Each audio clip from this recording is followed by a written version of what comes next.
Yeah. Hi. Hey, We're here with Colin. Thanks for thanks thanks for for joining yeah for us. joining us. And My pleasure. Thanks so much for inviting me. Yeah. yeah, and it's great to have you part of this conference that we're doing, even though, you're not in LA. It's nice to have this you know, cross-country connection. But yeah, we are just really big fans of yours to start with. Yeah. Your music's amazing, both on and off the screen. So I actually saw you at a panel. It was a horror panel that the SEL did in LA many, many years ago. And I work a lot with experimental vocal and my voice, and um, it was really inspiring what you said about the way that you did Hereditary, with the using, mostly you talked about using mostly your mouth and stuff like that, and it actually really changed my life. Actually, it just gave me permission to experiment. It made me question myself. Why not do stuff like that? Why not, use Not do stuff. Yeah. yeah. So, talking about creativity with you and breaking the rules and stuff like that just felt very appropriate, because that conversation was really inspirational for me, in doing stuff. So I guess, just jumping off that point, what started you in music? Did you start with the saxophone? And I did start with the saxophone. I started playing when I was 9, and and I suppose gradually, and then very suddenly became very serious about making music. I think by the time I was 15, I was quite serious about making music. Before that, I mean, since I could crawl, I was just painting and making with my hands, and so visual art was really where I thought I was going to be going. If you had asked like an 11-year-old me what I would be doing as an adult, it was going to be something along those lines. And as I got older, I was imagining a career in movies, because at that point, I was born in the 70s, and we really were privy to that great era of sci-fi and fantasy that was really just taking advantage of all the new technology at that point, and it was a whole new world, and it was really quite exciting. And so the miniatures and all the creature animations that were being done, I kind of figured, oh, I'm going to go into that. I'm going to use this visual thing that I've got going on. Maybe I'm going to go into designing that aspect of movie making. Didn't end up taking shape, as like I said, by the time I was 15, started making music, very much in earnest, and it really hasn't been any any variation on that, or straying from that since then. And yeah, as far as, I mean, I was thinking about that when I read the breaking of rules, and I don't tend to think about it so much as breaking of rules, because if you don't acknowledge that there are rules from the beginning, then like the notion of yeah, breaking one's rules, first, it's based on the premise that there are rules. that you were raised up within that framework of rules. And Yeah. for me, I really have not. I was classically trained, but adamantly sought, I played outside of those lines, and sought any inspiration from all over the place, and to the degree that with my own playing, realized there were certain things that were going to unlock potential in my playing that I wanted to focus on, and others that I thought would be, while there was definitely a lot there to to practice and to absorb, I felt that the language I was going to be absorbing was going to be too affecting and too idiomatic in terms of what it would ultimately make me into as a player. And so, kind of actively looking in particular directions in terms of what I wanted to steep myself in. But then through all those years, and you mentioned my off of the screen music, all of that really has its seeds in when I was 18, 19 years old. I started playing the saxophone in that particular way back then, and have always just looked at the instrument as a not a. There are ways to look at the saxophone and at any musical instrument as their heritage and the real like cultural use, history and usage, and its history sonically and musically and all that. There are ways to do it, and I certainly do that. But when I use it to make music, all that said, I don't actively think about. When I'm making music, I don't think about the history of the saxophone. When I'm making music, I think about what this object does. What is it? So the saxophone as an object, acoustically, it does a great many things. I'm still looking at it that way. I'm still able to innovate. I'm still able to coax certain things that I did not see before, and that's the way that I look at everything. So if I'm coming up with, as I am currently, I'm coming up with the character and the kind of DNA of a new score, what I'm going to be doing is looking at instruments, looking at objects, and wondering how to unlock the sounds and the images and the kind of the overall emotional and sensorious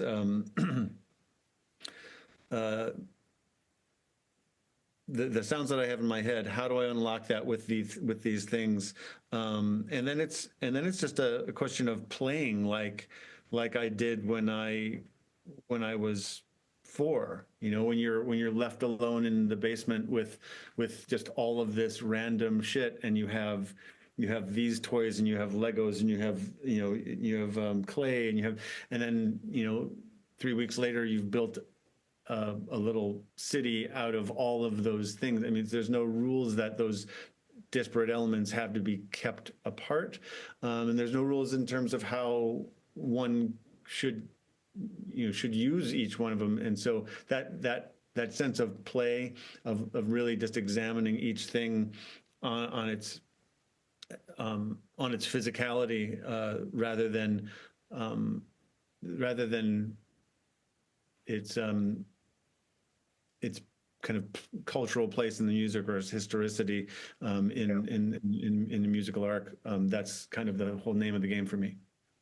So when you're so when you started that doing that kind of saxophone style, when you're saying when you're 18 or whatever, were you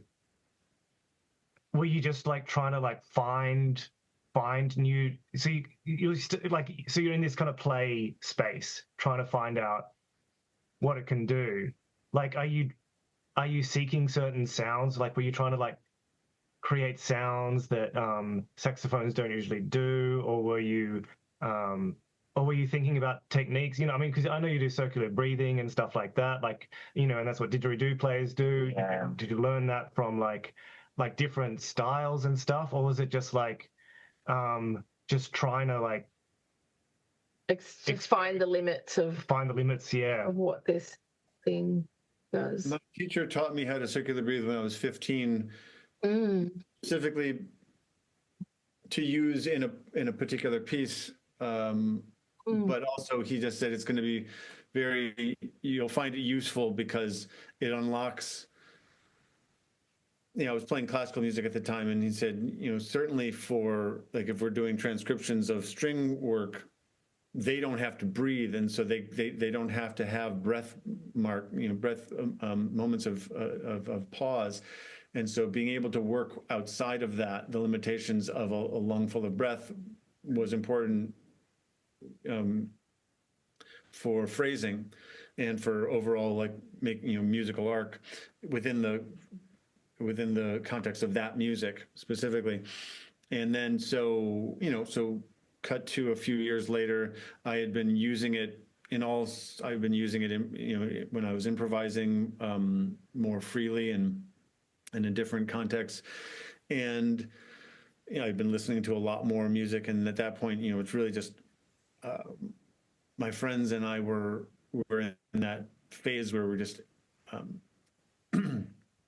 absorbing the world, like a world of music ravenously. Yeah. And so just running down every rabbit hole we could, and it was just this discovery. We had never heard this, we had never heard that, and not just the history of music of this country, but then wandering through folk music from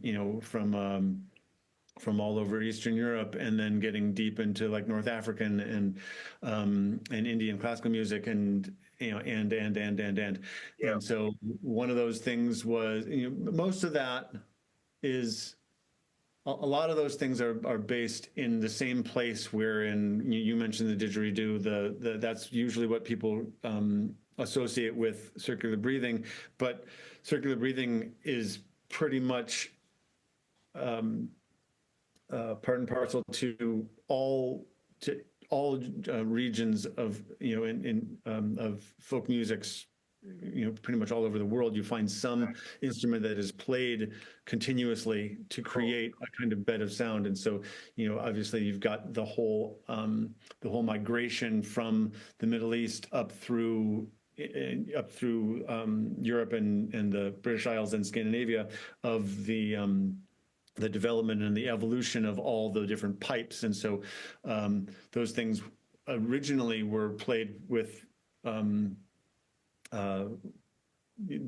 there's a circular breathing aspect to the origin of some of those things. And it was most, like, the best exemplified in the launedas from Sardinia, which is a set of bagpipes, essentially without a bag, that you play with, your throat and mouth being the bag. And so that's what circular breathing is. All that it is that it's bagpipes, but this is the bag, not this. Yeah. And so where were we? We started from 18, and now we're somewhere where without the bag.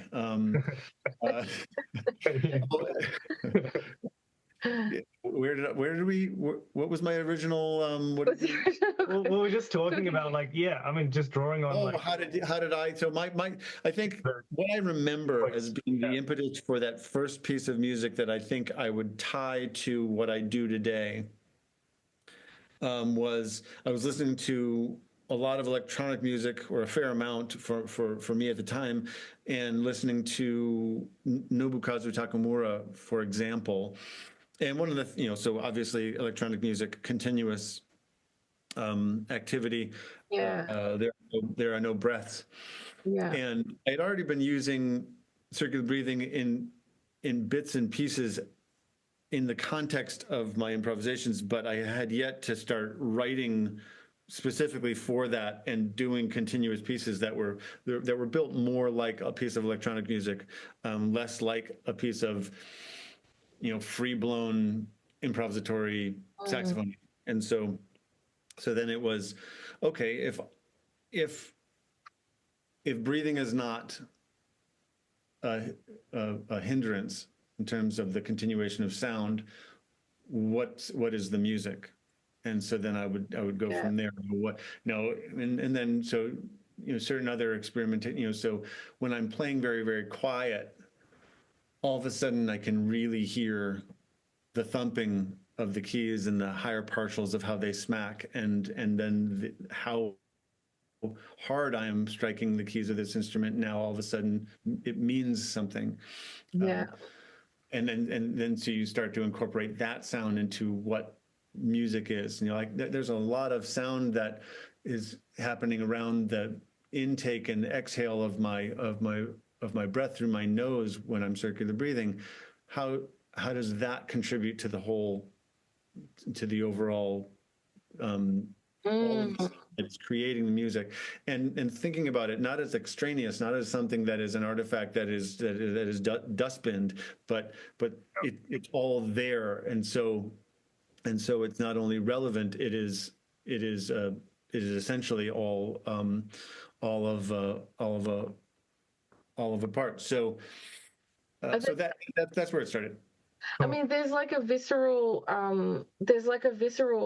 thing that's sort of like juxtaposed against like a weird the electronic thing there too. Like, just, you know, hearing you talk about, you know, the real life animations and the puppetry and stuff like that, and then, you know, moving into the textural like elements of the body and the voice and the things like produced by the body, and like the intimacy of that is just like deeply kind of intimate and visceral at the same time and textural at the same time, that it gives me a particular feeling. And I'm just curious about like how did you, like, where did you grow up? And you know, did you grow up in a place that allowed space for that silence, or is that just something that you found? And just curious about your, you know, what part of the world you're from, and how that kind of factors into the music. Like, you know, we were talking to Christabel the other day, and he was talking about how, you know, his childhood, you know, activating creativity, you know, for him was something like that's deeply informed by who he is, not what he plays, and so you know, just connecting back around, you know, through the series. I'm wondering, like, did you grow up in Vermont, or what kind of background? I grew up in Ann Arbor, Michigan. Okay. And so I think if I wanted to narrow it down to three things, one, like I said, the house that I grew up in was small, but it had this unfinished basement space. That one of the rooms, my mother just said, "Here, this is for you can stretch out here like this. Like, you don't. The mess is not for the rest of the house, but here anything goes, and you can just make, and this is, you know, and this is where those things get done." Wow. And so I would say having a space which was dedicated to play and to creation and to discovery and just all that, where it wasn't something that had to get reset like a bedroom or like a living room or something. It did not have to. This was not something that you were simply just kind of like taking cars and vrooming them across the floor for a couple hours and then putting them away back, you know, when you're finished. This was a space that, you know, could, you know, if I wanted to, like I said, if I wanted to combine all of the bits and pieces of every different toy, and, you know, along with fabric and tree bark and, you know, things, rocks that I collected outside, and paint. I mean, this is the kind of thing that I was doing, and making whatever it was that I wanted and could dream up. And so that is an enormous gift as a youngster. My my father spent a lot of time in the woods, fisherman, hunter, and just loved being outside in that stillness and the quiet. And so when I was young, he took me on a lot of walks when he would be scouting something, or when we were going out fishing. So there was a lot of that outdoors, a lot of that very quiet time, a lot of just kind of, I don't know that it's. I suppose it's any time in nature you're communing with nature, and and so having that upbringing, I would say, because I think most of the time we think of ourselves as separate from nature, and that we reinsert ourselves into it and we commune with it. Having the upbringing that I did made that so that I'd never felt as though I was inserting myself into something that I was not part of. Like that's there was no line there. Like I am, as we all are, just an animal on this world, Yeah. and so. And so that was an enormous gift as well. And then thirdly, I was an athlete avidly since I could run around, and kind of aggressively and extremely so. And so, like, I was a wrestler until that became kind of a problem. I played soccer my whole life. I played football for a number of years. I ran track and did I was a pole vaulter, and so things wherein, especially the training for wrestling and the engagement in that, what you learn in that kind of, even through the ages of like 10 to 17, what you learn is that the first time your body signals that it's done and that you need to stop is nowhere. It's so laughably a lie. It's nowhere near the truth. And then the second time, third, fourth, and fifth also. And it really just is that you learn. I learned very, very quickly that you can go hard and very, very far. And so applying that to that kind of thinking to playing was really what opened up all of and continues to open up doors for me, which is just, okay, I can't go any further now, but how do we make it so that I can? I can't do it now, but what would I have to do to make it so that maybe in a month or in a year I can do it? What are the obstacles currently, and is this something that can be overcome? Most things are. Yeah, it's funny because like I remember doing Kundalini yoga classes where they make you do like, you're lying on the floor doing plank and they're like, we're going to do this for half an hour. You're like, and you just do keep having, that's my only, my real big experience of that. I remember just like being like, I can't make it. And then all of a sudden you're like, can make it actually. And you just, I mean, there's something transcendent about hitting that space though, where it's like, there's almost like a peace that you can find on the other side of like realizing that the body can go further than what you imagine. And the thing that kind of takes you there is almost like a sense of calm that you like a centeredness, like a deep, profound kind of centeredness that takes you past that previous point. And I feel like, the three things that you just described kind of describe your music as well.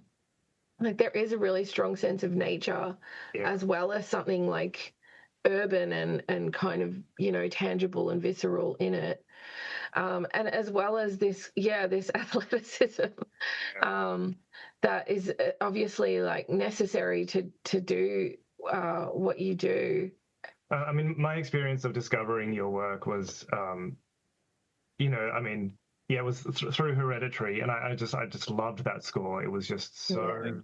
I mean, and the film it's such possibly the greatest horror film, one of the greatest films of all time, and the score is just one of the greatest scores ever written. Like it's just unbelievable, so emotional and so otherworldly. And as Carissa said, we heard you on that panel, and just hearing a little bit about the ways you kind of conceptualized it. And I think, and I loved your score to Color Out of Space as well. But when we saw when we saw you live, I was like, oh, this is what's happening here. Like, this is why it sounds like. I didn't Yeah. know that the color, I was just like, the color out of space. Like, I kind of thought that would make the most beautiful synths I'd ever heard, but no, the saxophone, and just like having that and just going, and this is happening all at once. Yeah. Like all these sounds are coming out of this person, like It does right now in front of me, and like it feels quite transcendent to listen to, though, too, right? it does. There's like this, Like, yeah. because even if you don't know what you're doing, like you feel that, like that bodily expression. But yeah, I mean, it's just like, yeah, I mean, it's just it's unbelievable, and it's so cool. But it's so cool, yeah, hearing you talk about these three elements, because yeah, that play, like so much of it, becoming an adult is like getting told you can't play anymore, and you describe how you had that space to just That's like, a juxtaposition of discipline as well, because it's like the physical, yeah, the athleticism, like, and the nature part of it. it's just like so much. I feel like the narrative of virtuosity is often like, players, a player will extend something, and everyone will be like, all right, we've got to meet that person. But the virtuosity that you do, I feel like it's so it's like, I can't imagine anyone could like imitate you ever, because it's like this physicality that you have to do what you do, along with that sense of experimentation and play, and that sensitivity of just like pure like emotional, and maybe that's the connection to nature. I'm not in space. Yeah. With regards to virtuosity, I think when I was younger, I know when I was younger, much more of the act of playing and the end result of playing was wrapped up in that, in what we would call the ego, the sense of self, the sense of accomplishment. This is what I have. This is who I am. This is what I've done. Look at this, And so there's this, you're 25 and playing, I came from a classical background, but also a jazz background, rock background. The kinds of music that I was playing were like solo forward. So even when it was with bands, and so really this music that you're taking a solo, you're taking your eighth solo of the night or whatever, or more, and I don't know that. It's not that it's conscious, that you're conscious of the fact that you're trying to throw everything in that you have, so that this audience, like every other audience, can see everything that you've got. Here, look at this, look what I made. Because but I do believe that that's what was expressed at that time, although I try not to disparage my past self quite so much. There just is a fact of young manness. And so, and I was very fortunate to have had the experience of working with Tom Waits back just right around the cusp of that. So maybe I was 26. No. Yeah. I think it was right around the age of 25, 26. And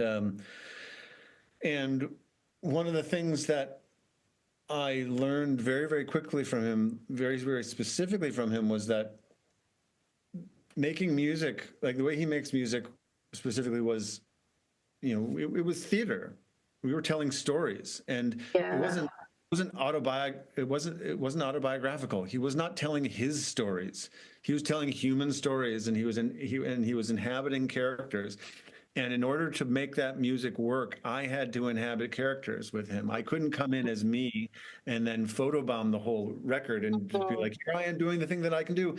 No, that character and that scene in this particular theater piece does not require me to come in and show the world what I practiced that week. And so it requires me to step aside entirely and be able to play to that narrative. And so as soon as I unlocked that, at least as a concept, then running with it changes everything. And it changes, not only does it allow you to allow your virtuosity to be something that can actually get funneled into something that sounds decidedly not virtuosic, because you're starting to use your control of the instrument to do things that sound very vulnerable, that because you can tell a story. You can tell a story with something that is decrepit, with something that is weak, something that is vulnerable, fragile. And then the flip side of that is when I harness virtuosity and I really go for it, I have reasons for doing it, and those reasons are narrative and musical. I'm never doing something because I'm wondering how fast I can do it. Like, I can do very fast things, and I don't flood my albums with me, playing in ways which are ultra virtuosic for the sake of it. So, I guess in that sense, I rarely do actually do anything that I consider to be super virtuosic in the context of me in an album. The one song that I think probably would categorize as that, especially a couple of years ago when I first started writing it, is the song "Malediction" off of my last solo record, which is just the very, very dense, lots of crossover and very, very rapid finger work. But but even that at this point is just something that has kind of gotten absorbed, and so I don't know. Long, ramble on about the contextualization. There's like there's like a strong emotional kind of introspective nature to everything that you do. I'm just curious. There's also like a bit of a the undertone of like a punk rock kind of philosophy feeling embedded in all of it, which exists in that space where you are just like, there is no formula that you're following. You're just trusting the self, which is like the ultimate kind of feeling of punk rock philosophy to me personally.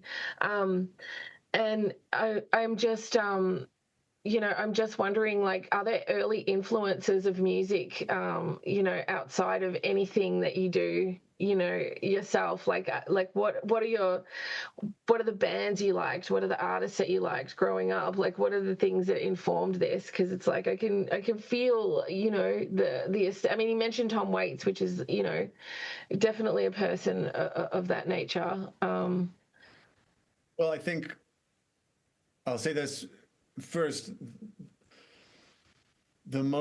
I think the biggest part of making music, of being a musician, certainly of being a composer and a composer for film, the biggest part of it is that you yourself have to be a kind of antenna for the human experience, the human condition. Like you have to light yourself up and be there trying to pick up whatever sign of an effect is present, because otherwise what music are you making if it's not moving? So if I'm making music for a particular thing, for a particular scene or a particular film, it has to, first and foremost, it has to work. Yeah. It doesn't matter if it's crafted cleverly or ingeniously or simply. Doesn't, none of those things matter. It needs to work. And so making sure, and the only way that one can be sure that it works is if it actually is working on you. Yeah. Often just sit here, and I was doing this right before this call, where I'm kind of like, I put something together and start to listen to it, and I'll just sit back and say, is this doing it, and move something a little bit, kind of adjust something, bring something else in. Oh, and then you know the moment when it clicks, when you go, ah, shit, like that. I was just alone in the dark in the woods, and I heard a twig snap a little bit too close, and it's like that kind of thing where I had a visceral response, and so I know what that means, and I can. So then I hunt that thing down, and so yeah, where does all that? I think all that just comes from, you know, being being alive, being honestly engaged, being open, and being unaffected by the notion of genre or you know, cultural clique or anything to do with the kind of the post musical categorization of things, which can really just rob any and all music of its ability to do its job. And that's one reason why I do like to, one thing functionally that I always try to do when I'm coming up with the instrumentation or whatever, the basis for any new score is, how can I do what I want to do in such a way that I have not heard before, and that comes in through the back door, so to speak, accomplishing the emotional goal without using trope, without using like the well trod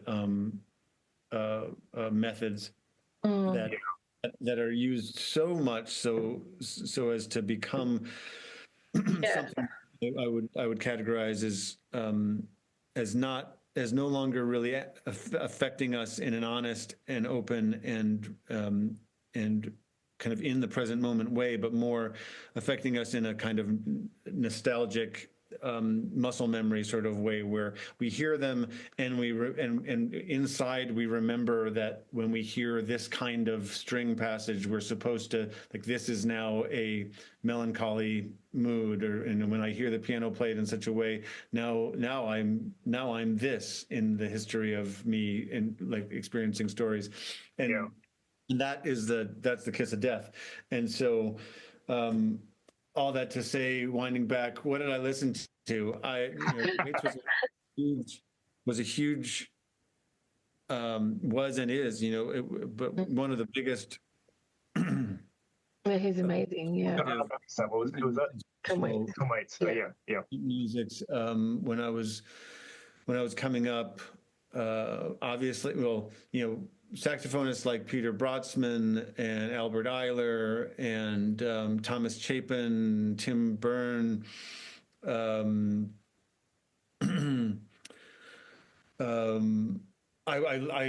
I probably, if I go back to the beginning, it's Jimi Hendrix, because my dad just kind of raised me up on a solid diet of Hendrix and the Beatles and Jethro Tull and Queen. And then Prince and Michael Jackson after that. And then I got into a lot of metal when I was 9, 10, 11 years old, and playing a lot of D&D with the shop kids. And so it was all Metallica and Maiden and Megadeth and Slayer. And then after that, it was Meshuggah and there was Bungle, obviously was there, and you listen to Bungle when you're 13, and the next thing and you're a saxophone player, and then you read on the liner notes, who is this John Zorn person? And so then you check out a bunch of Zorn, and then Zorn leads you to Frith, leads you to Bill Frisell, leads you to, and so it just, these things, they spiral out. And so I was listening to all manner of things. I got a lot of classical music that I was listening to at that time, and as well as all the jazz and Coltrane and Cannonball Adderley was, and is one of my favorites, probably my favorite alto player. And through college, opened to floodgates, Nusrat Fateh Ali Khan, bands like bands like Terefta Hajduk's Romanian folk music, Bulgarian wedding, Ivo Papasov, but Bulgarian, just an absolute legend of the clarinet. Yeah.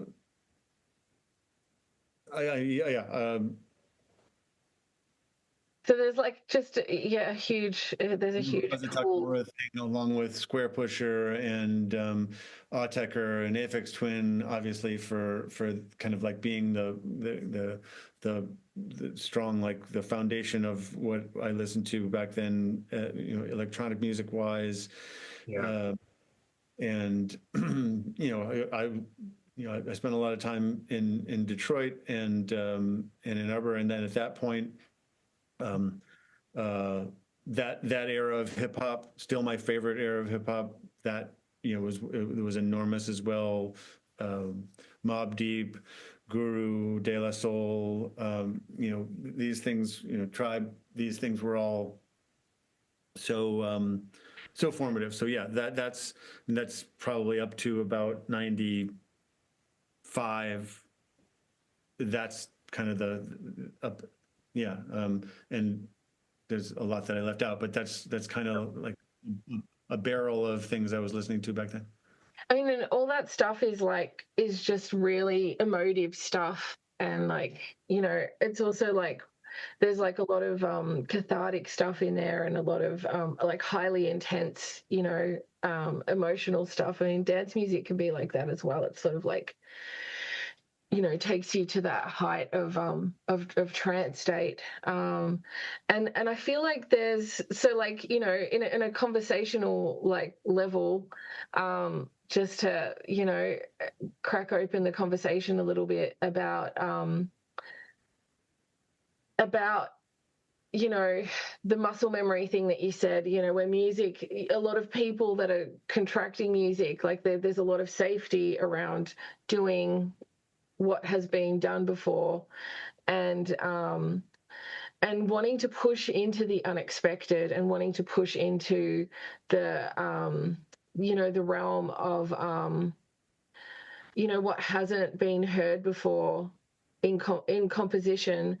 We were talking with Christabel about this as well, and talking about how there can be like two kind of directions with composing, and one that can be more service oriented towards what a project is needed. I think at the end of the day, being a composer, we're composers as well. We work, in a duo, and we're songwriters as well. That's like our primary thing. That's what we started doing events for composers. We just started because we played in rock bands our whole life, and we do, classical stuff as well. We just kind of blended that together, and we do a lot of like live performance stuff for composers in LA. And it's interesting because a lot of composers haven't had live experiences before, like you have, and I think probably there's others out there that have as well. And I think when you go into playing in a live space, there's so much vulnerability, and there's so much like visceral kind of the blood pumps, the energy's there. You kind of almost like not present anymore in any kind of ego way. It's sort of, something comes through you, and you get to experience that, and you get to push the limits of that. And there's less thought process than sitting down and just like writing out the notes, or or constructing things together in that way. I think when you play live, you get used to kind of listening to your body, and listening to yourself, and listening to the feelings, and listening to the energy. And I wonder for you if that, is part of the process of writing for you as well. Is there a sense of getting into more of a spontaneous space rather than a written out space? And, does that, do you think playing live, and the fact that you do, have those kinds of experiences, do you think they play into the way that you explore films, not just compose them, but explore them with your with your senses? I suppose that performance. So yeah, the performance. Yes, there's a vulnerability to it because you are, in particular, when you're alone, you are trusting an audience wholly Yeah. to be there with you and to accept. And they are also trusting you with something, which is with their captivity, in a sense, like all of a sudden, the moment that we are all going to experience, Yeah. and if we accept it, is going to be the thing that ultimately is coming from is emanating out of me. And so there's a lot there. There's a lot. There's obviously there's responsibility to it. There's an amount of release. You can't hold on too tight, something like that. Yeah. But also for me, and we all use language differently, and so. And when one person says transcendence, another one, language is the best that we have to cover the ground between us. But so I will just use the language in the way that I use it to describe what it is that I experience there. But for me, everything is about being present in the moment. And now you just a second ago made mention to, we are not present. We are able to be. Yeah, right. It's like hyper presence. Yeah, but it's a funny aspect of the language that we all use, the different languages that we all use to describe the same thing. Yeah. Whereas I'm talking about being fully present in the moment. I'm referring to what might be described as in the same way by like the Eastern contemplatives, in that I am no longer distracted by thinking of what is to come or what has already passed. I am fully experiencing the moment, and when you are experiencing the moment fully, you cease to be the experiencer, and you become, for all intents and purposes, the experience itself. You are no longer the actor; you are the act. And so that it's the same thing as what you were talking about. I just don't use that language, and so that to me is where I want to be. It's not where I always am, but that's where I want to be when I'm in those on a stage, when I'm in that context. Similarly, that's where I want to be when I'm here in the studio. I want to be in a state where I realize that just for the last hour and a half, all I've been doing was just the thing that was right in front of me, not thinking, just acting, and playing, making, and it is very, very much synonymous. Like the state is the same, whether it's here, whether it's there, whether I'm out in the garden and I'm gardening, or if I'm fishing on in the stream. Like those things are all that presence of place, presence of mind, presence of place and time. That I think is where, and we call it a kind of spiritual state. We call it a transcendent state. We call it, bliss or all these different things. And I think the irony is that it's the only one. It's like the simplest of them all. It's the one that's it's the one where with the least artifice. We're not building on it. Just suffocating it with all with conscious imaginings. We're really just the simplicity of the now. And so I don't know if that's an answer to your question, but Yeah. what it is that I'm doing. I mean, it makes me curious too. Like, we do transcendental meditation, and I'm a Reiki master. Actually, that was, you know, my job for a really, really long time. And it does make me curious to know if that's if there is like I guess I'm just curious to know whether you lean into any of the Vedic philosophies like in a conscious way, or if there is if you have like something that you everything's a spiritual practice. Fishing can be a spiritual practice, right? Everything's a spiritual practice. I guess I'm just curious to know if you know if you've consciously indulged in that like I have. No, well, I have consciously, I've consciously indulged in the. I don't know that I would say. I probably wouldn't use the word indulge. I have educated myself when it comes to different philosophies, different practices around the world, different philosophies and practices through time, and cultures. And not to say that has been that my education in that has been completely comprehensive and entire by any means, but I have been interested in looking at all of these things and just what because that's the heavy lifting that got done by all of these people who've been fundamentally dealing with the same issue that we're all of us dealing with. That's to me that's the uniting thing, like that's really core to the human experience. And if you're going to boil it down to any one thing, like really it's that are blessed and cursed with the ability to look forward and backward to the degree you can.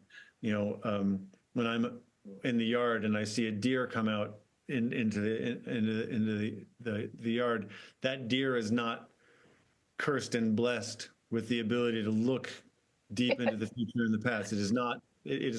That does not become its cross to bear for through every individual of its species. It exists very much in the here and now because it lacks the brain, the portions of a brain that do that job. And so we use that portion of our brain to do. I think ideally we use that thing in us that we have in order to do that job when we need to do that job of past and future contemplation.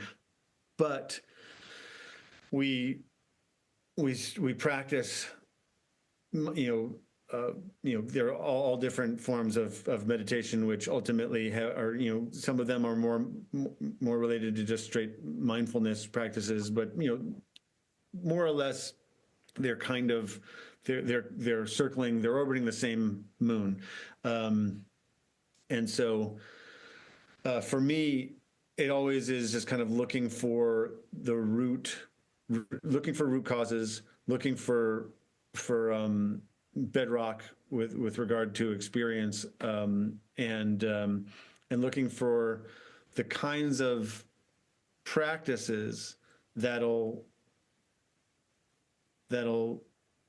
give me, that'll enhance and give me the kinds of enhance my ability to engage in this world day by day in the ways that I wish to.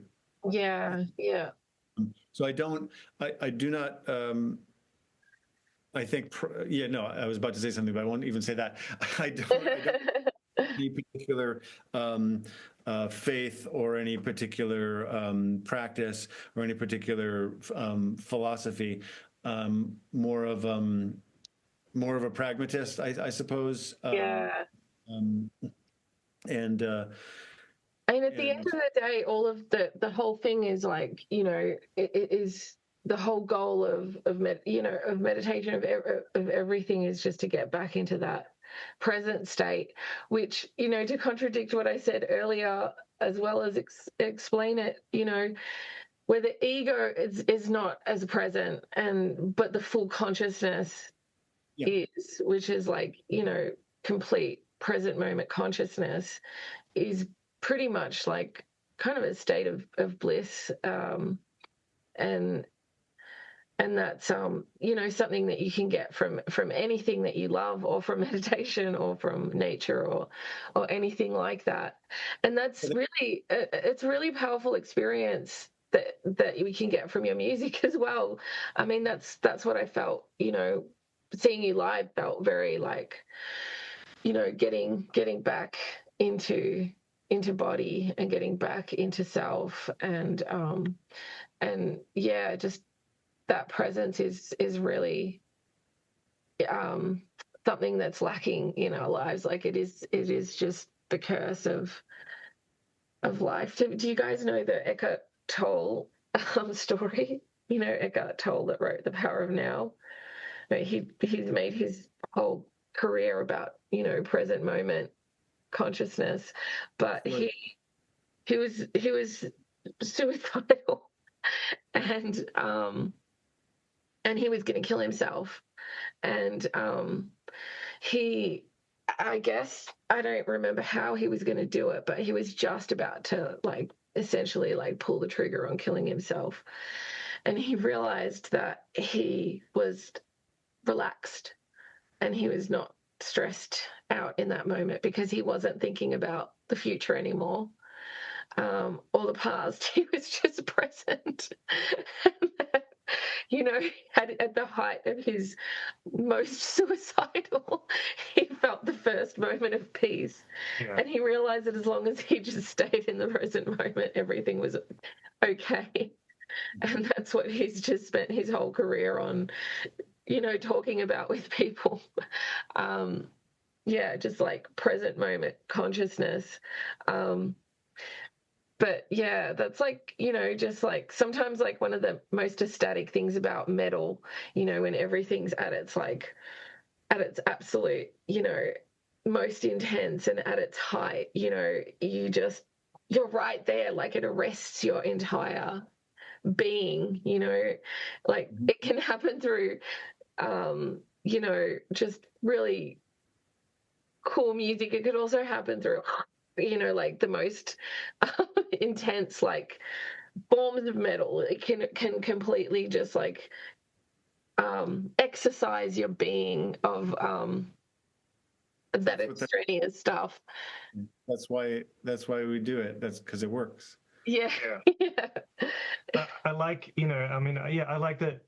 I like that you don't like the transcendence word as well, like, as a description, because I feel like one thing that you do that's different is that you, in your live performance, is that you bring that real, you enhance all those bodily and like vulnerable elements, like you were talking earlier, like the sound of the keys and stuff. And so it's like, it's not just the sound of the keys are part of the music. It's like, no, you're going to put a microphone there, and so we all, as a, so we feel that as a whole. And it's like, like you're talking about, like, you mic up your voice and all of that. So it's like, it's just this way of bringing the hyper visceral, like the hyper bodily presence, into that, like, but then there's the extreme, like, repetitions of arpeggios and things like that. It's just like, it brings it puts us in that kind of,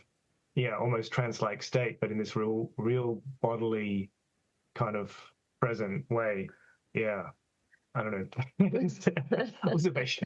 That's no question. It's an invitation to step inside of a thing rather than to be on its outside of it, right? That's right. Yeah. But yeah, I don't want to be a like a language cop or a dick about words. I think for me, Language call.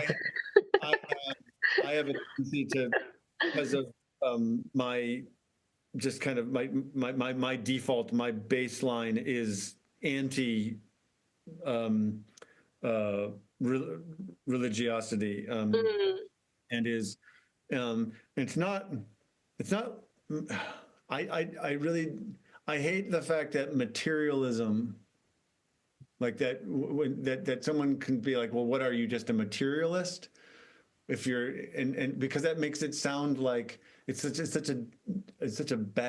a derogatory term, it's such a bad word to just say. So what, you just believe that we're just meat and it's just dirt and meat and like, well, yeah, we're not just that. I am meat that literally the atoms that are inside my brain right now originated inside stars. Like Yeah.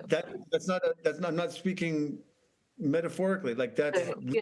Literal. Yeah. crazy.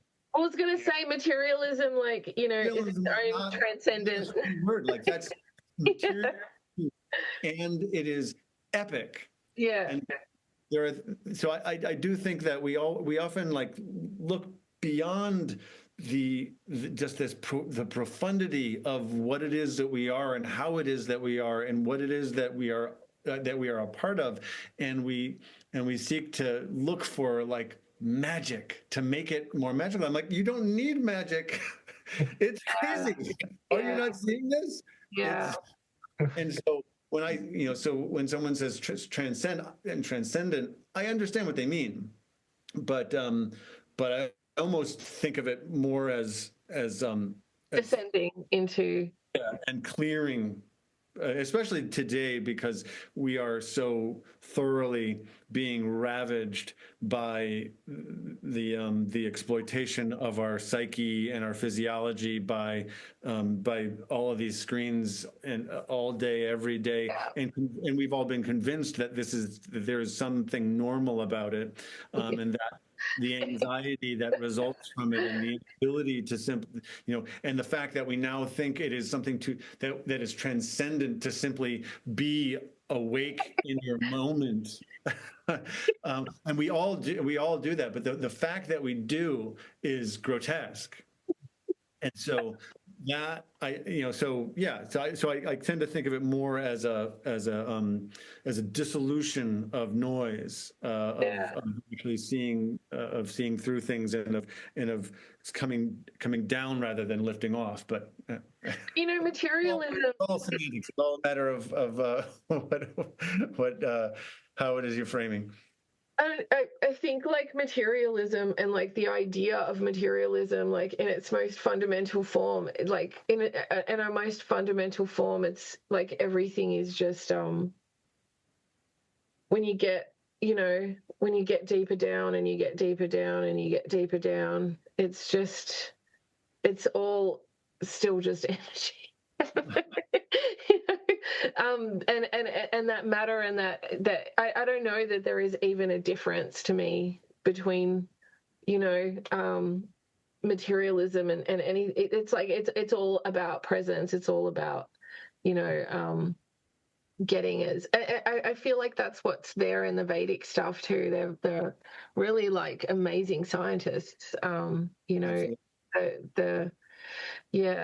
work is just I feel like a lot of it is just metaphor for science, and we have like different words for those things, now, and compared to what they called them. But I feel like it's almost like there's I don't know, it's a philosophy of science, and it's.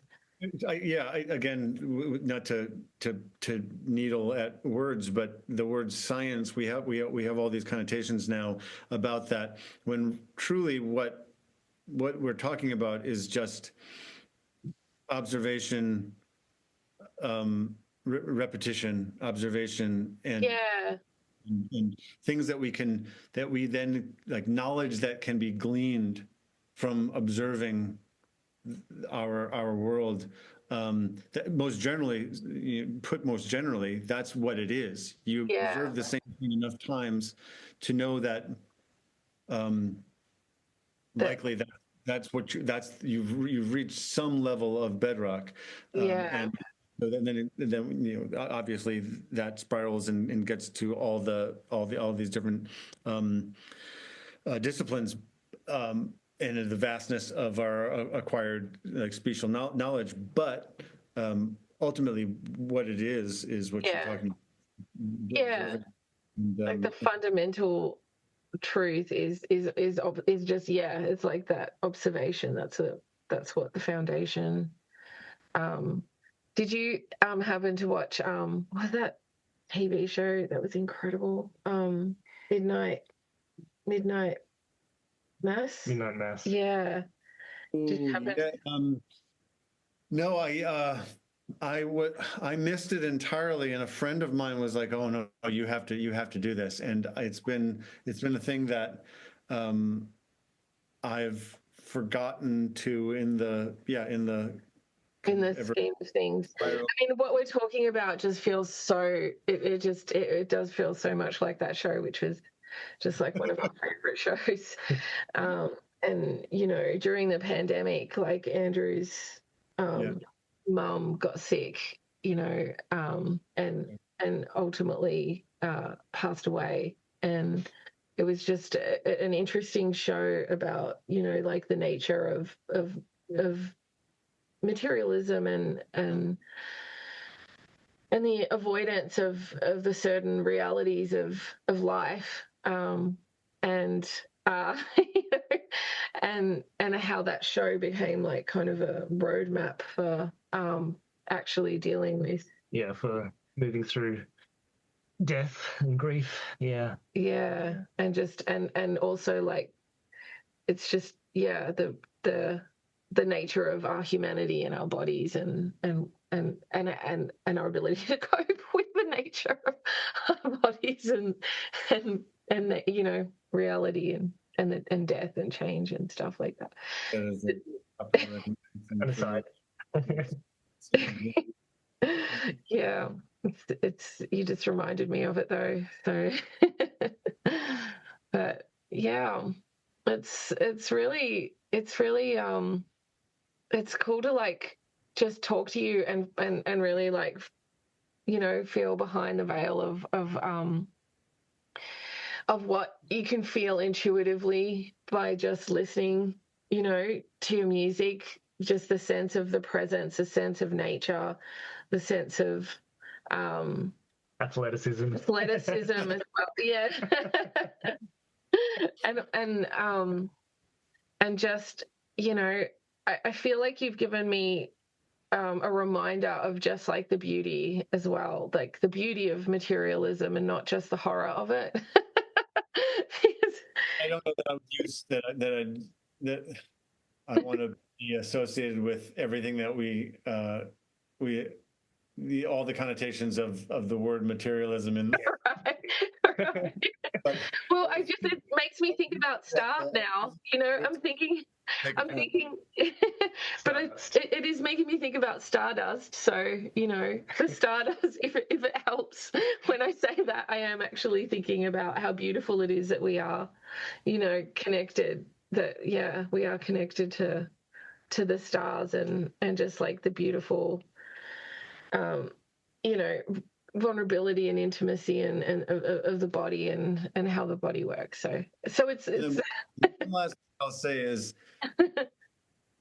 we know the things that we know are true now because of the observation, the trial, the error, the experimentation, the observation of countless others that have come before us and established a base of knowledge about what is and what isn't. Some of those things feeling very, very mundane to us, some of them feeling much more profound. But if we step back 100 years, that what the known and the unknown are very, very different. We step back 500 years, 1,000 years, 20,000 years, and that those two quantities are completely, in ways we couldn't even really fathom, just reactionally. It's very, very different. And so there's no reason to think when I hear someone say the word materialism, or if they're talking about it, about kind of like looking out at the world in that way, I don't have packaged in that this concept that I think most people do, which is that that person is saying everything we know, everything that there is to know is known, and that is what the world is. That is what we are. That is what the universe is. Not at all. Yeah.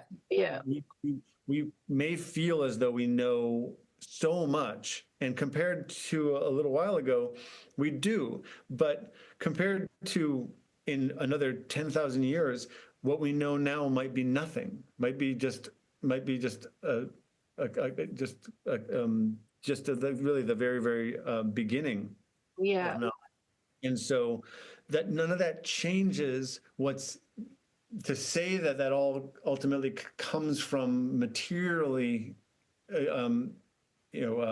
observing, the world, ourselves, and the universe, doesn't change it doesn't change anything about now. It doesn't change anything about then. It doesn't change the past. And so I think that a lot of meaning gets smuggled in with words, and and unfortunately, the way that I've been speaking for the last hour and a half is trying to redefine all of these terms on the fly. Is like language, like, really, it's funny because I'm a singer, and I do a lot of experimental singing, so I don't always use words either. I'll often make up sounds, and like I use my tongue and my mouth, do a lot of really weird stuff when I'm singing. So I kind of hate words sometimes. I feel like they're my best friend and then my worst enemy as well, especially to presence, because you have to have some, I don't know, to be spontaneous. I use a lot of vowel sounds and stuff like that, but words are like these little portals of energy as well, that are really important, and they can like carry with them like all of that kind of programming. I don't know, I'm just curious, like, if there's, are you a writer as well, or have you, I know you did the visual arts and stuff like that. Were either one of your parents a writer, or is it just something that you've thought a lot about, the meanings of things? I write. I don't. It's not. It only very, very rarely takes shape in the actual music work that I make. But I do write. I think of language. I think I've discussed it a little bit just now, but yeah, it is both incredibly clumsy and ham-fisted as a means of communicating the complexity that we have. Not just the complexity of concept, but of like emotional experience. Yeah. As a means of me bridging the gap between me to you, and cluing you into my experience. Language is profoundly blunt. And nowhere near. I don't think it is anywhere near an efficient tool, but but on the flip side, it's the best one that we have. And I'd say music being a language is quite profound in how I can imbue an object with with a kind of intention, emotionally and narratively, and I can give it to you, and if I've done a good enough job, you can have an experience which is quite similar, Yeah. of an ilk with what it was that was my initial intention. And so, all that said, I love language. I love within that kind of within the chunkiness of it, and the fact that it is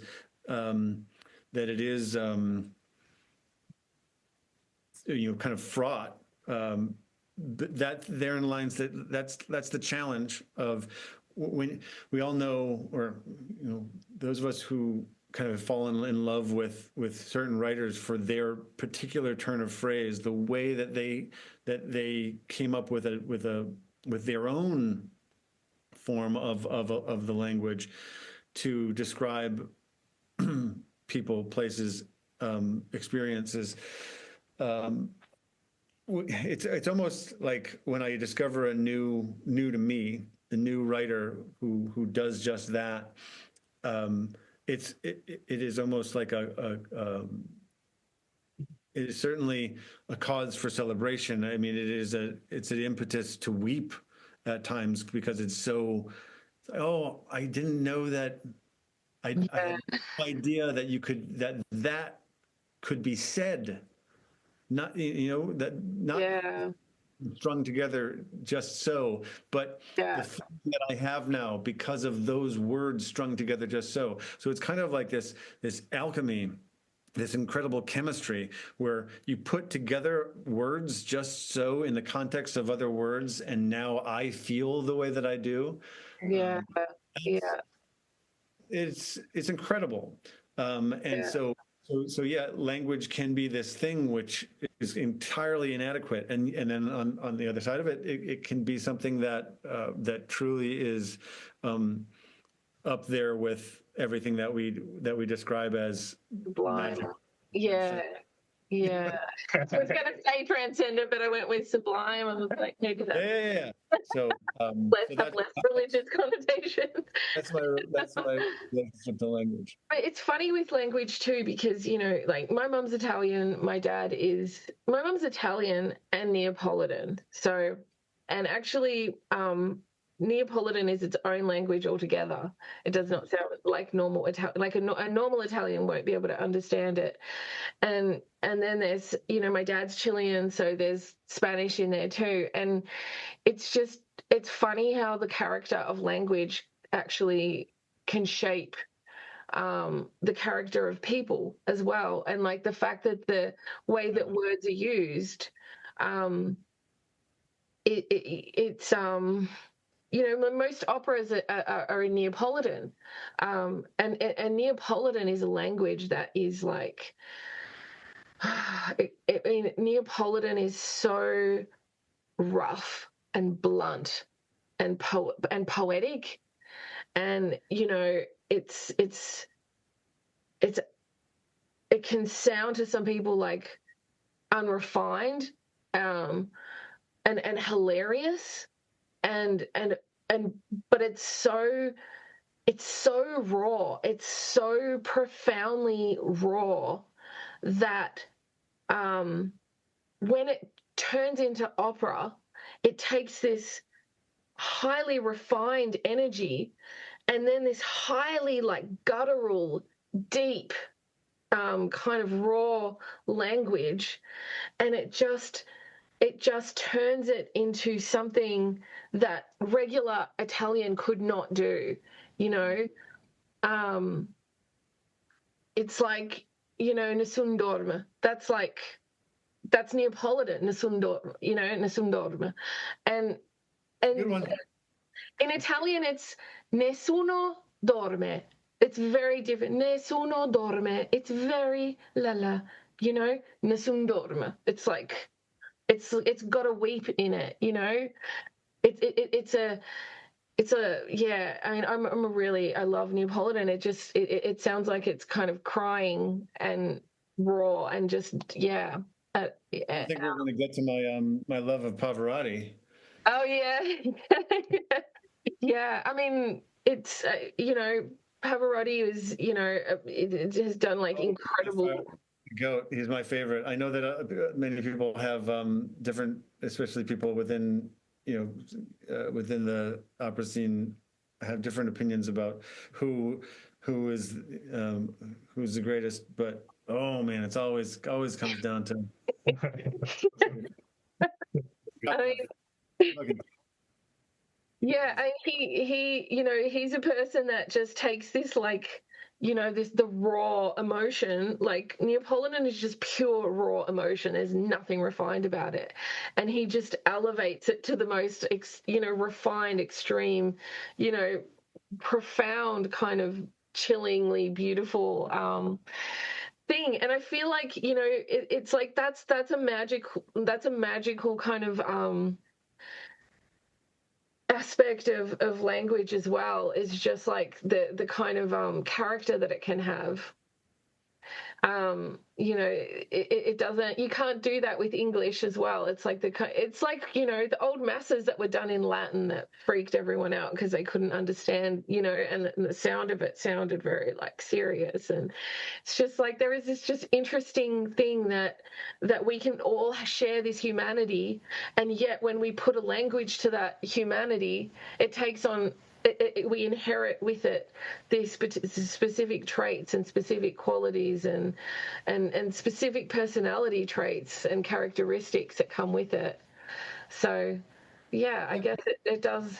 Yeah, it's an interesting baggage that can be smuggled in to particular words and phrases in particular cultures, in particular languages, that, you know, so that one person could hear something and have a completely different notion, or if not completely different, rather so, to another person based on these preconceived notions of what certain words really mean. And so, yeah, that's, you know, that's one of the reasons why I think